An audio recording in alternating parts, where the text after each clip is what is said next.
但係康達有其中另外一個諗法啊嘛，佢要贏法拉利啊！呢個先大鑊啊嘛，大佬啊！今時今日我哋揸住呢架車喺大帽山，唔係我哋揸過最快嗰啲車啦。咁但係呢架真係肯定係我自己覺得啦，就係最好玩嘅一部咯。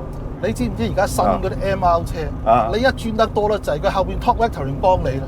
你一轉得唔夠嘅話，佢就嗰個外彎嘅頭臂咧就到你耷啦已經。係。咁我點解要有個中置引擎啫？皆さんこんにちは、黒澤です。哇！坐上 NSX 即刻好似覺得自己係黑澤明治係嘛？今日我哋好特別啊，有2架 NSX， 所以咧我同 Evan 咧各自去提一架車。一陣間我哋上到大帽山，肯定係好戲連場啦嚇！我冇諗過今日可以一次過試2款 NSX， 當然係講緊 NA1 同 NA2 啦。咁唔係 R， 但係我都好想阿龍 Sir 咧感受下 NSX。我知道佢未揸過嘅。因為如果你真係講國寶級嘅日本跑車咧，到今時今日佢都仲係玩車界嘅神代表嚟嘅，唔係1就2㗎啦。我唔敢講到佢1啊，陣間俾人鬧。我哋難得揸一個跑車喺 highway 上高行，我發覺揸上嚟咧嗰個舒適、簡單、容易操控程度，同埋嗰個視野咧，其實真係同一部房車冇乜分別。唔怪之呢架車喺美國賣得咁好啦。美國人直情買咗佢咧，就係當日用嘅買餸車、腳車咁用，都係冇問題。我哋試啲卡式卡咧，好少行 highway 嘅，因為盡量冇咁粗魯，就冇咁多里數就越好啦。始終好多車其實上咗年紀都係唔多唔少都會有啲周身骨痛啊，唔太精神啊。咁但係而家我揸緊呢架啦，我唔知你估唔估到係 NA1 定 NA2啦嚇，我就覺得好精神。而呢副3.2機器亦都係我第一次接觸嘅。咁事實上咧 ，NA2 喺香港係好少見，玩嘅收藏嘅都係多數收藏 NA1 為主。咁但係另外一個原因，其實 NA2 係數量好少嘅。網上面有啲講法咧，話大概2002年到2005年咧 ，NA2 其實個產量得800幾部嘅。以一部量產嘅車嚟講，800幾部真係好少嘅。一來係一個經濟原因啦，二來就係生產咧，NSX基本上係你可以講係全人手製造嘅。本田安排咗一個獨立嘅廠房去做 NSX， 淨係研發都用咗6年。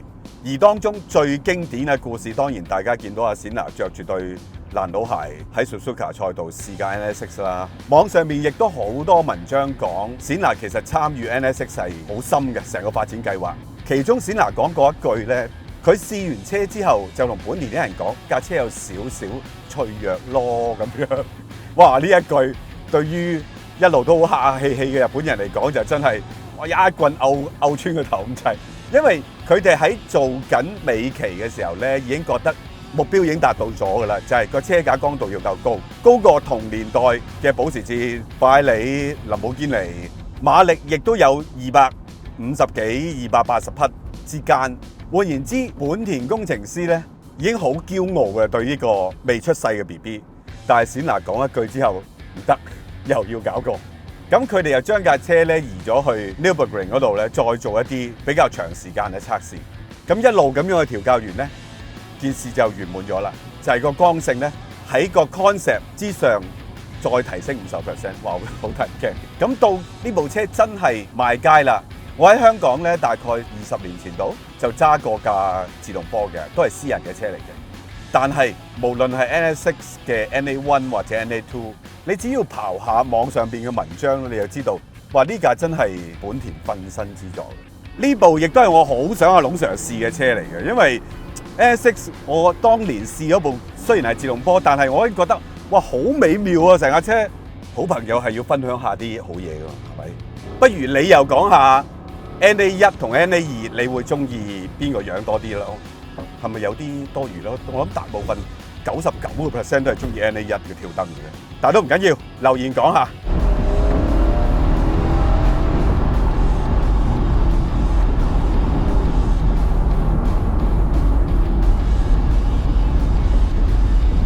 喂，你知唔知我追緊你㗎？但係好似速度差唔多啫喎。應該3.2馬力大啲啊，但係上山好似差唔多啫。係咯，好唔好玩先？大架車。好玩到不得了啊！喂，你哋過嚟試下呢架先。好啊好啊。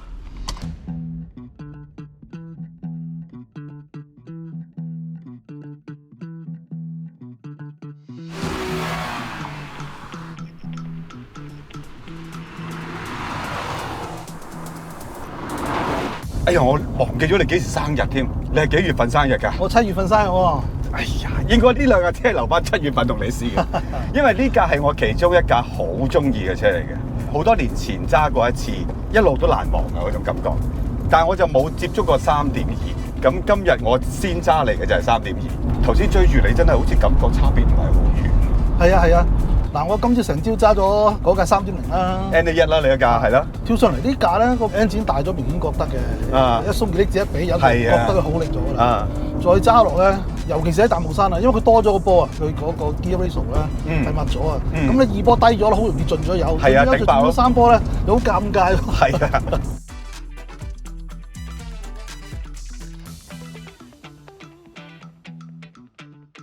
反而嗰個 NA1咧一路用2波踩上去山頂咧就簡單啲，仲好用。其實呢副計咧係特登為佢而做噶嘛。當然有啲講法就話佢有啲同 Legend 嗰部 V6係有啲關係嘅。咁但係應該就係獨立再做，好似係連個波 and stroke 都唔同咗嘅。咁而呢架 NA2 嘅3.2基本上係攞翻 NA1 嗰個3.0整大個波啊！即係原本係咩啊？你講嗰句係 over square 嘅，已經係再 over 啲 ，over 再 over。攞大個盤，大家可能聽過就係呢種啦。有乜好處咧 ？Over square 個好處就係高轉着數啦嘛，係嘛？咁啊再進一步 over square，咁所有嘅嘢都唔使搞過喎。你曲軸啊 connecting rod 乜嘢都唔使搞過，淨係換一個大啲嘅絲筒。係啦，咁佢好有趣嘅。你記唔記得我哋試 S2000 嘅時候講過，佢用一隻好特別嘅物料啦，即係纖維加金屬咁樣，再放落去，然之後將佢攞到好薄，就得到一個咧好薄嘅 liner，咁啊傳熱就好快咧，就有利佢大馬力嘅輸出咯。咁其實 S2000 唔係最先用嘅。喺呢部最先。喂，但係都唔出奇啊！其實無論 S2000 或者 NSX， 甚至 Integra Type R， 個總工程師都係我哋上次提及過嘅上元範。冇錯啊，佢真係好值得尊敬。係啊，好堅啊！呢個 Type R 之父，即係3件佢最代表性嘅作品，我哋都試到啦，完成咗啦。今次你係做鋁合金做咗好多年嘅，所以我反而一直就係想問你嘅。呢架 NSX 一出嚟，廠又係咁宣傳啦，全世界 media 都咁講噶啦，全鋁合金，無論車身同底盤，仲要係 mass production。冇錯，佢哋用嘅鋁合金咧，如果我冇記錯咧，係用到6000 series 嗰個，6000 grade 啊，應該唔係叫 series 啊。你叫做係6系嘅鋁合金，其實就係同你屋企嗰啲鋁窗差唔多嘅。唔係啩？係啊，嗰個鋁合金咧，勝在咧就係夠硬。喺我哋而家嘅車身咧，即係譬如你 Tesla 嗰啲成嚿鑄出嚟嗰啲咧，就唔會用呢種啊。而家流行嘅咧，最新嘅技術就係成個鑄出嚟啊嘛。係啊，咁鑄有個好處就係乜嘢粒粒突突形狀都可以咁樣整出嚟啊。而當年咧30幾年前咧，個鑄鋁咧只係用嚟鑄啲波箱殼啊、engine 啊，咁嗰類咧就鑄到。鑄車身件咁薄咧，係最近先鑄到啫。咁嗰時鑄唔到點算咧？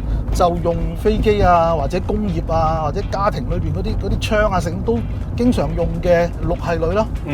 你唔可以主用佢鑄嘅。咁但係呢隻鋁本身就好適合咗個工藝叫做 extrusion 擠壓，就係將佢煮到軟腍腍咁樣啦，之後將佢放落一個模裏邊，將佢擠壓就做成一個型材啊。即係你屋企嗰個窗啊，你切開佢咧，裏邊有啲好似蜂巢咁樣嘅嘢嘅。係啊，增加佢個硬度嘅。屈到適當嘅形狀，然之後咧幾件嘢焊埋佢，咁變咗個車身咯。咁所以咧呢個就係喺我哋而家流行嘅叫做車身 structural part casting 之前咧，大家都一路都諗唔到咩計，點樣去用aluminium做車身嘅。即係據悉咧，就係當時 Honda 中意用鋁，佢覺得鋁啊夠輕啊，查個規格強度啊夠啊，我一於要嚟做車身啦。咁揾啲供應商投晒行，肯定啦，咁樣咪係咯。咁Honda堅持要做啦，大家一齊合作就做到呢個咁嘅結果出嚟咯。其實Honda做呢部車用咗整6年嘅時間開發嘅，喺車廠嘅 product 嚟講算好長嘅時間。佢有一個好明確目標，我要幾重之內，要幾大嘅馬力，重量係好難解決㗎嘛。馬力你可以有好多方法，車嘅重量要去到某一定嘅水平之下，其實真係唔容易嘅。咁當然啦，你話喂 Lotus 都得啦，係嘛？但係Honda有其中另外一個諗法啊嘛，佢要贏法拉利喎，呢個先大鑊啊嘛，大佬啊！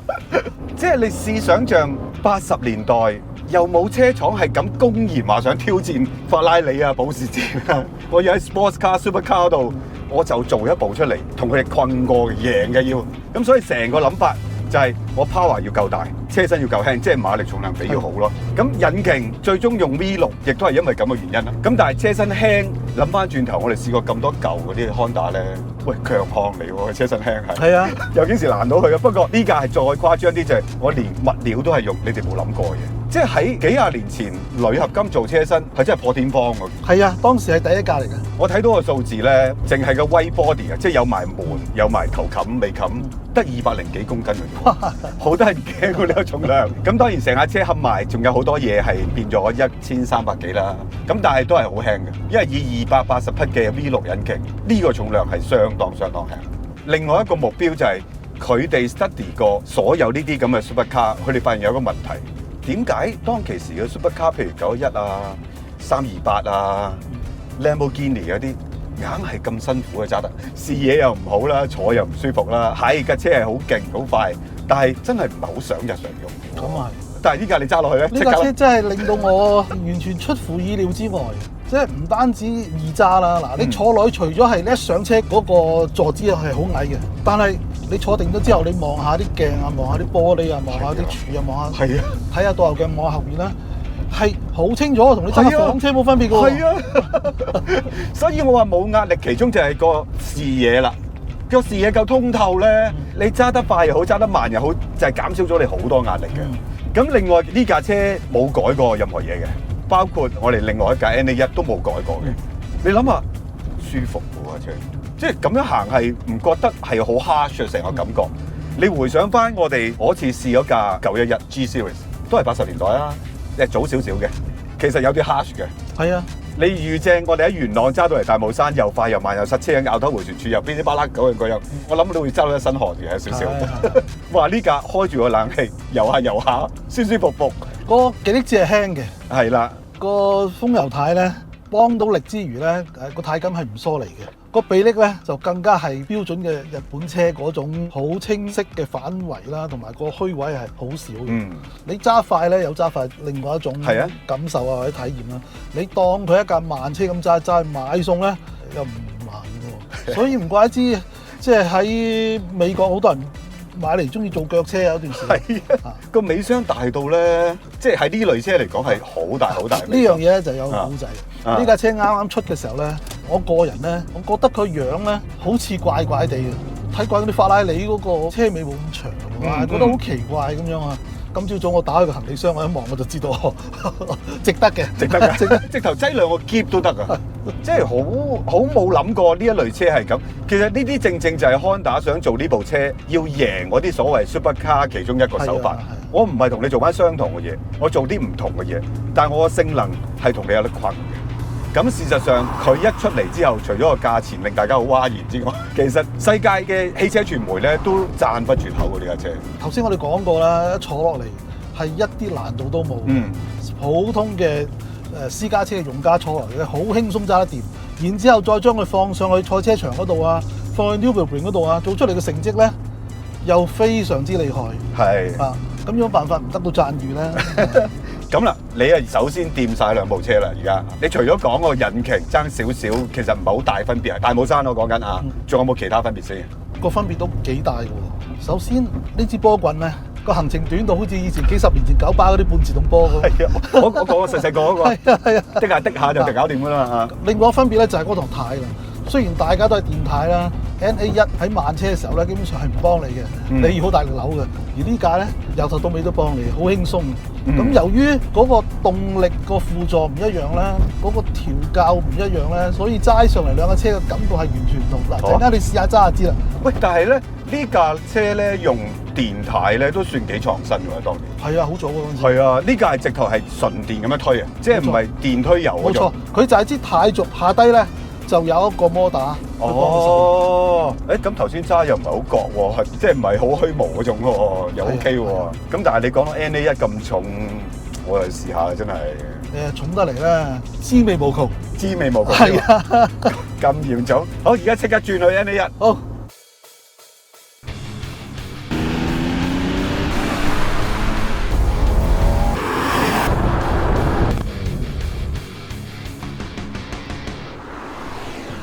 NA1 出發，係咪好和味咧，唐太？喂，其實係扭唔喐嘅喎，即係你而家着咗引擎，係啊，冇車速之下，係啊，根本就係實體嚟嘅。啊，俾少少車速啊！我記得我學車嘅時候，師傅係教喐咗車先好扭軚啊。係啊，咁都合理嘅。係啦，就係以前冇風油軚噶嘛，你車。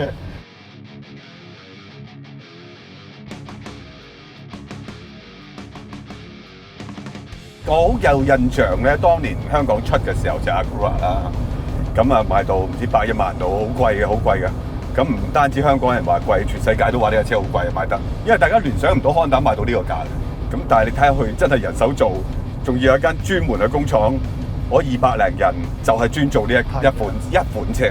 即係唔單止係車身啦，你個 powertrain 都係好少批量為呢個車做啊嘛。雖然都係話嗰個 engine block 90度 V6 Honda 其他有啲車都會有用嘅，但係佢為咗俾 NSX 用咧，佢係真係加晒料啦。係啊 ，V6 Twin Cam VTEC 係嘛？係 Titanium 嘅遮柄。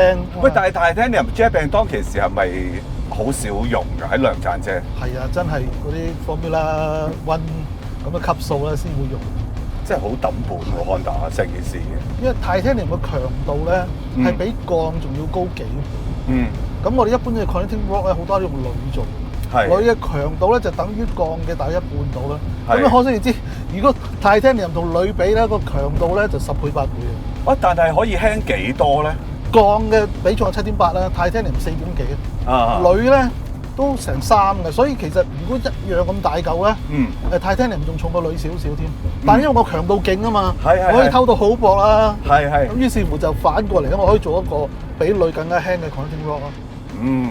即係今時今日，就算係一啲好高性能嘅新車咧，Titanium 嘅遮柄咧都係 selling point 嚟嘅。係啊，你諗下佢30年前，好多人驚佢用呢咁嘅技術。佢真係喺 F1 係攞到好多經驗，當然佢都贏咗好多年啦。但係我真係冇諗過佢落實做呢部車嘅，贏法拉利喎，贏保時捷都可能有少少希望啊。係啊，留意一樣嘢咧，就係鋁佢唔單止係輕啦，佢仲係相對於鋼咧，佢係軟少少，所以咧吸嗰啲零碎嘅雜音咧係有優勢嘅。鋁合金車身係特別正嘅。係睇翻廠嘅資料咧，有講過其實呢架 NSX 所嘅車身剛性嘅，比911同埋嗰陣時嘅928係高50%。但係好抵死㗎。阿冼娜都話仲係未夠嘅。你有睇過條片㗎啦？我睇嗰條片，佢好似有少少不屑咁樣啦。係啊，好似好輕佻嗰隻感覺。之後咧就示範兩腳佢嘅出名嘅冼拿腳 heel and toe 啦，你都係佢的傳弟子嚟喎。我冇跟過。其實我睇車嚟做唔同嘅腳法啫，因為我啲都係喺賽車場，有時候有啲老師教嘅啊。咁但係當其時冼拿係有話過，其實佢好 humble 嗰句説話。冼拿話：其實我唔知道我係咪合適做一架量產車嘅測試員嘅，佢賽車手嚟㗎嘛，大佬。咁但係你問我嘅話咧，我就覺得佢脆弱咗啲咯。呢一句説話就搞死咗 Honda 啦，死啦又要再由頭嚟過。但係今日呢架車30年，我都仲覺得佢車架係幾 OK。你諗下，我哋早前試嗰啲 Integra Type R 彈弓床咁，但係當然我啲有我啲嘅味道。但係我冇諗過一個鋁嘅車架車身，仲有30年歷史，到今日冇乜雜聲。係啊，呢樣嘢真係緊要。我哋試過好多好經典、好貴嘅超跑，當佢去到30年車齡嘅時候咧，一定會有啲零碎嘅聲。呢架竟然係冇，真係。就算到今日嚟講啊，揸呢架車行大帽山啲蹬嗰段咧，都唔蹬嘅喎，其實即係唔係 Type R 嗰種咯。嗱，你今朝又揸完 NA2啦，而家試咗 NA1。你可唔可以講講你有咩唔同嘅感覺咧？嗱，我覺得其實真係唔使3200，唔單止喺大帽山嚟講，其實呢一副計個反應咧，我覺得好似仲直接啲喎。係啊，因為 NA2 多咗個波啊，喺大帽山咧係好尷尬，有時2波啊慢得滯，3波快得滯。同埋個油門，我覺得呢一部就係90年代嗰啲嘢咯。係啊，NSX 係用電子油門嘅，亦都係Honda第一部用電子油門嘅車，但係咧係95年之後嘅版本。呢架91喎。冇錯，呢個最前期版本咧，仲係拉 wire 行蝴蝶點嘅，所以嘅感覺咧好正啊。係，所以做 heel toe 嘅時候，其實呢架係仲做得清脆好多啊，成個動作。好準啊，係咯，即係你唔會 over 嘅。我架有少少 over，有時候嗱唔係難揸嘅，只不過你係要適應個油門。微調整下你以往做開嗰種方法啫啊。同埋嗰盤軚咧分別好大，我覺得。即係雖然大家都係電子輔助啦，咁呢架咧唯一就係話架車唔喐佢唔俾你，咁嗰架咧就係架車咧唔喐咧都會俾你，但係揸落去咧有更加深層次嘅分別。係。Honda個官網話咧喺頭轆車上高咧，80年代開始有咗 VTEC 之後咧已經係相當之厲害啦。係啊。咁佢亦都喺 F1 做到相當之好嘅成績。而構思呢架車嘅時候咧，你可以將佢睇成係 Honda 想喺佢喺頭轆王同埋 F1 稱霸中間咧搭通一條橋梁。尤其是佢喺 F1 裏邊累積到嘅經驗咧，我覺得佢係好刻意咁放喺度。呢架車咧，如果你俾有相咧，你見到尤其上斜路咧，個車頭輕，扭軚係 under 嘅，甚至乎哇唔夠啊，大力扭一手軚咁樣係嘛？咁但係你如果掂一掂個 brake 啊，有啲 weight transfer 放翻落個頭轆嗰度咧，佢又服到不得了喎！呢個真係好明顯地做賽車個駕駛感覺啊！其實呢種係呢種 trail braking 嘅技法嚟嘅，好多賽車手都用嘅。係啊，對於普通嘅車迷嚟講，當然係需要時間去學習啦嚇。咁你慢慢由唔得到得，到咗你本身已經係有翻咁上下功力㗎啦，再有一架咁樣嘅車去配合你去發揮咧，嗰種開心咧真係難以言喻嘅。係啊，其實呢堂軚如果同頭先嘅 NA2比較，我中意呢個多啲。係啊，即係你扭軚嘅時候嗰個重量啊，同埋 Caster 做出嚟俾你嗰個佢想回軚嗰種力度咧，你真係覺得你自己係揸緊部車。嗰架唔係唔好，不過就斯文得滯。係啦 ，NA2 咧似乎太過考慮普通平民百姓駕駛嘅容易程度啊。講嚟講去都係講銷量啦。因為其實去到 NA2 嘅銷量已經唔係好得㗎啦，同埋嗰陣時都仲係美國佬買呢啲跑車係最大嘅市場嚟㗎嘛，最好就阿太太都揸得，咁就冇得頂啦。有個自動波版本，俾個輕啲嘅軚盤俾佢，係啦，咁就多咗買車理由啦。不過自動波係馬力細好多。我之前係試過自動波嘅，當然個自動波我覺得係真係一個緊箍咒嚟嘅啦，直頭即係發揮唔到佢個應有嘅表現。咁但係當其時我已經覺得哇，呢架車嘅車架嘅動態係好得人驚喎，即係我係好開心去揸住佢。有一個古仔嘅，可能大家喺網上面都聽過嘅。阿 Gordon Murray 嘅 F1 嘅啟發其中一個車就係呢架車，即係佢話佢揸完呢一架車之後，當然嗱嗱聲買咗部啦。其次就話哇，呢架車嘅 handling 所做到嘅嘢，正正就係佢想做嘅嘢嚟嘅。佢仲抵死到講咗一句，佢研究 F1 嘅時候試過好多車啦，當然即係保時捷啦、林寶堅尼啊。試完呢架之後，佢忘記晒嗰啲。哇，咁緊要？係，佢話直頭忘記咗嗰啲啊！呢啲就係啦，呢個就啱啦。冇得頂啊！真係，我都覺得係 NA1 好玩嘅 NA2。係啊，你講嗰個軚感呢架再豐富啲，就成套嘢就齊整啦。NA2 就喺個軚感度再改良下，跟住條胎又整得闊咗少少。咁當然，似乎好多 Honda 嗰啲勁車都係咁嘅喎。第一個 version 就係 perfect version 嚟嘅，第二個 version 就係一啲有少少 compromise， 但係可能賣得比較多嘅 setting 嚟嘅。嗱，我手頭上我冇掌握佢前後重量嗰個比例幾多，但係我睇翻廠方嗰個車胎嘅 set up，頭轆係215，尾轆係255，但係咧佢建議個胎氣咧頭轆係2.3巴，尾轆係2.8巴，即係大約係頭33磅，尾40磅上下啦。係。理論上，如果係一樣 loading 嘅話咧，條胎窄咗應該打翻行啲㗎。係啊。但嗰條胎窄咗，仲要打輕咁多，即係可想而知車頭其實係好輕嘅。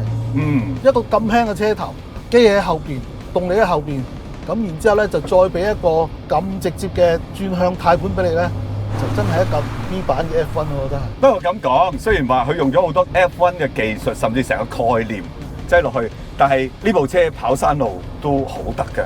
喂，頭文字 D 有冇啲架啫？有北條號啊！北條號啊！北條號即係又係 Cadillac 啦，係嘛？冇乜氣氛啦。OK，其實我冇諗過佢跑山路係得嘅，因為你睇佢嘅車體咁大架咧，即係去到嗰啲咩3000 GT 啊、GTO 嗰啲咁嘅級數。咁但係頭先落山上山，我係覺得佢得㗎。即係當然你話 power 今日嚟講係咪好夠？其實唔關事嘅。呢架車好玩在你可以用到嘅力係幾多嘅，同埋 engine 好順滑啊！冇咗 VTEC 嗰個突然爆炸啦。咁啊當然啦，我哋以前個腦裏邊嗰啲咁嘅 VTEC 咧，1600、2000、4個盤係啊，個本身低轉咧係唔多夠順滑嘅，突然間爆踢就嘣一聲俾你啊嘛。咁呢個係3.0，甚至乎係3.2嘅 V6，佢本身咧中段已經夠豐厚啦，所以爆踢嗰下咧就唔會話有好明顯嘅天堂同地獄嘅分別啦。佢本身就係厚啦嘛。係所以突然間推你嗰下咧，你就唔會覺得砰一聲，好似原子彈爆發咁樣。但係佢嘅尾段其實都好勁嘅，其實。係啊，好願意高轉嘅。係啊，即係3000 cc 喎，但係咧一樣係7、8千轉。佢係90年代初係少數有 ABS 同埋 TCS 系統嘅車嚟嘅。咁但係當然咧，個系統咧係要嚟幫你出咗問題啦，冇咗 traction 啦，或者唔識得揸嘅時候出現咗問題，佢點幫你啫？但係個車身本身個重量比啦，會教導人哋點樣去做重量轉移，點樣去做 trail brake， 由新手就變老手啊！即係一個指導作用嘅車嚟嘅。啊，當然 trail brake 唔好立亂喺街隨便試啊！即係因為你真係完全感受唔到個車體動態嘅話咧，你就轉㗎啦，成日即係會有機會。但係 NA 1個性格好明顯嘅，因為你唔俾足夠嘅重量俾個車頭咧，你係感覺到好明顯嘅 under 嘅。係啊，你扭第一下軚就已經覺得轉嘅，好似唔係好想轉，好似唔願做嘢咁嘅。你好似想我扭多啲先。最明顯嘅一個做法就係，譬如喺大帽山落緊山，你發現佢有少少唔轉嘅時候咧，你點少少 brake， 哇，翻晒嚟嘅大聲。佢轉向即刻，哇咁 sharp 嘅，咁鋭嘅。NA 2就反而係順化咗咯，順化咗係啦，係啦，相對嚟講係易揸咗啊。係啊，但係我好中意佢個體態啊，喺個彎度啲動作咧，即係你攞啱 out in out，哇好順嘅成個動作，順到不得了，再加上冇乜 weight transfer 左右，我講緊。因為 Honda 開發呢個車嘅時候咧，其實有個前身噶嘛，有個概念車，叫 UMR，就係 underfloor mid-engine rear-wheel drive。佢強調就係唔單止係中置引擎、後轆驅動，仲要一個超低嘅重心。成個發展概念係咁。再加上當然係4輪雙圓骨啦，double wishbone 啦，即係所以懸掛已經係一流嘢，再加上車身輕、重心低。哇！冇得頂啊！我真係覺得我淨係揸到起雞皮啊！你話今時今日我哋揸住呢架車喺大帽山，唔係我哋揸過最快嗰啲車啦。咁但係呢架真係肯定係我自己覺得啦，就係最好玩嘅一部。佢嗰個動力嘅範圍咧，你中意揸快車嘅固然可以享受晒我哋頭先講嗰啲嘢。係啊！你話我唔識嘅，我揸去買餸係冇問題嘅。冇問題嘅，知係意思知。係 NA 1堂軚就真係要識得行緊扭軚，咁你就棘着咗佢㗎啦。同埋呢個5速波箱係啱跑大帽山多啲，冇錯啊！呢個2波其實又唔係好長氣嘅，但係啱啱好咯。喺大帽山上山呢一段，同埋呢個傳統油門咧，喺大帽山咧，我哋輕微收油啊，嗰個精準度咧係好過啲電子油門，因為電子油門喺90年代嘅時候咧係全新嘅東西嚟嘅，差唔多經過10幾年之後個調教咧，先至去到今時今日咧，我哋中意加幾多收幾多都可以如實反映到啊。NA 2嗰個電子油門咧，一收你覺得有時會收多咗，一俾有時覺得俾多咗咁樣嘅。咁呢個冇辦法嘅，我架 IS 都係咁嘅，早期電子油門都係咁嘅。係，咁真係新技術嚟嘅其實。喂，好明顯咧，呢架行歪呀油門，即係我每一下做 heel and toe，嗱，好有感覺㗎，下部油係好有感覺㗎。尤其是喺大帽山呢啲咁嘅急彎，頭先我試啦，係啊，基本上你唔需要點落 brake 嘅，你係可以控制到個油門中段嗰個加減，咁你就一就個油門咧就可以過到，去到彎心一俾油咧，穩如泰山咁樣出去嘅，所以好玩嘅地方就喺呢度。同埋佢嘅懸掛咧，其實唔係真係 set 得咁硬嘅。係啊，佢有少少 roll 俾你睇嘅，啱啱夠呢架車，俾晒 message 出嚟。所以 Honda 係佢知道波子拉里佢哋嘅性能去到邊度，我要做一架可以追到你嘅性能，但係我要令到我哋本身亞洲人個體能、視野、高度係完全發揮得到嘅，就係一架咁樣嘅車。係啊，所以點解咁受亞洲人歡迎？咁如果真係講大帽山試咁多，無論新啊舊嘅車咧，我自己會有一個排名咧。呢架喺大帽山好玩嘅程度，我唔係講緊速度，應該係頭3甲之內。冇錯，個趣味又來自邊度咧？我哋成日都話好嘅車喺大帽山嗰度，手起刀落，一轉彎10一聲，過咗。呢架咧，原來一扭軚個反應咧，唔係好似我哋頭先講嗰啲咁樣嘅所謂嘅好軚嘅車嘅。呢架咧，你係要學下點樣去轉移你嘅重心，點樣去同你嘅頭轆溝通，增加多啲 grip，等佢轉彎轉快啲。哇！呢個係一個高級課程嚟嘅，係啊，你知唔知而家新嗰啲 MR 車，啊你一轉得多得滯，佢後邊 Top Vectoring 幫你啦。係你一轉得唔夠嘅話，佢就嗰個外彎嘅頭臂呢就同係你揼啦已經。係。咁我點解要有個中置引擎啫？點解要有一個旋轉慣性咁快嘅車啫？你都幫我搞掂晒咯。唔係，所以呢架係真係體驗到中置引擎。嘅好處同埋難處，係啦，係啦，又好又難，加埋就好玩啊嘛。係咯，車就係咁咯，係啊淨係得好處，其實你玩下玩下會悶啊。嗯，喂，唔得唔得啊！係啊，如果我哋 Rap 真係好成功咧，我會第一步買咧，有唔買 MX-5先啊，買呢部先啊。咁我又要上市咯喎，有啲排期咯喎。係嘛，分拆咗上市得唔得？好啦，今日嘅影片就去到呢度啦。咁就 Honda 我哋都試咗七七八八噶咯，大哥。咁仲有啲咩啊？唔知啦，仲有架好似 NSXR，不過我諗我諗冇啦，sorry 啦，你生日我都唔會揾到俾你嘅，老實。我貼個 R 字上去算數啦。又得換埋個紅章啊！記得 subscribe 我哋嘅 YouTube channel 啊，仲有 CLS 啦，同埋 Facebook IG。咁啊，多謝晒啦，下次再試下啲得意嘅嘢，好冇？OK，拜拜。